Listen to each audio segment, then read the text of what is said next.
Presiden Joko Widodo telah menekan aturan baru terkait kesehatan nasional. Salah satu poin yang dibahas mengenai pengenaan cukai pada pangan olahan, termasuk pangan olahan siap saji.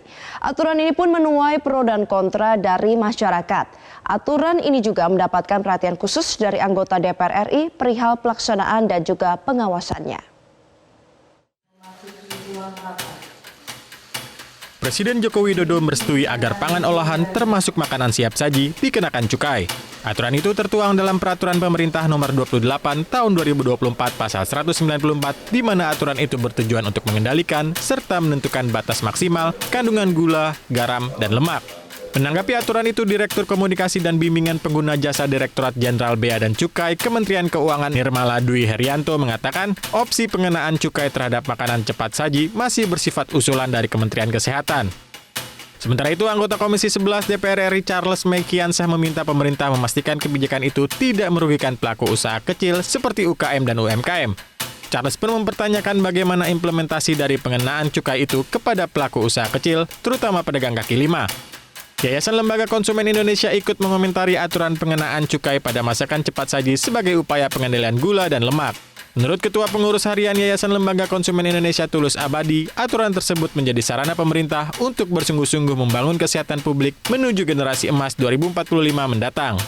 Tahun 2024 itu saya kira memang momen yang strategis ya, karena secara keseluruhan kalau ini dilakukan secara konsisten dan sungguh-sungguh, itu bisa menjadi trigger untuk pemerintah ke depan mewujudkan satu fenomena generasi emas yang diklaim selama ini tahun 2045. Ya, karena dengan instrumen PP 28/2004 ini secara detail mengatur masalah upaya-upaya untuk mewujudkan kesehatan publik dari berbagai dimensi yang dilakukan.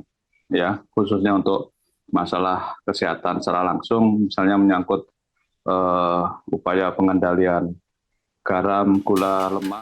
Respon dari masyarakat pun beragam terkait kebijakan tersebut. Sebagian setuju sebab akan berdampak jangka panjang terhadap kesehatan masyarakat, namun di lain sisi sebagian kontra karena akan berpengaruh pada harga dan nasib UMKM. Setuju, karena seperti yang kita tahu ya, angka diabetes di Indonesia kan tinggi, sehingga apabila dikenakan peraturan mengenai cukai untuk barang-barang yang mengandung gula gitu ya, makanan yang mengandung gula, itu dampaknya akan baik untuk masyarakat secara luas gitu. Lebih ke nggak setuju ya, karena kayaknya mungkin kenapa masyarakat juga lebih tinggi konsumsi untuk barang-barang siap saji yang mengandung gula, garam, dan lemak tadi, karena mungkin memang bisa menjangkaunya produk-produk seperti itu siap saji. Jadi ya menurut saya kalau kebijakan pemerintah seperti itu menurut saya agak merugikan untuk masyarakat Indonesia ya, karena apalagi kalau cukai naik, UMKM kan menjadi lebih susah. Harga dan lain-lain itu kan merugikan masyarakat sekitar. Kayak seperti pedagang-pedagang kecil seperti ini, dia beli harga pasar segala macam, cabai dan lain-lain itu kan jadi lebih susah. Tim Liputan, Metro TV. Jelajahi cara baru mendapatkan informasi. Download Metro TV Extend sekarang.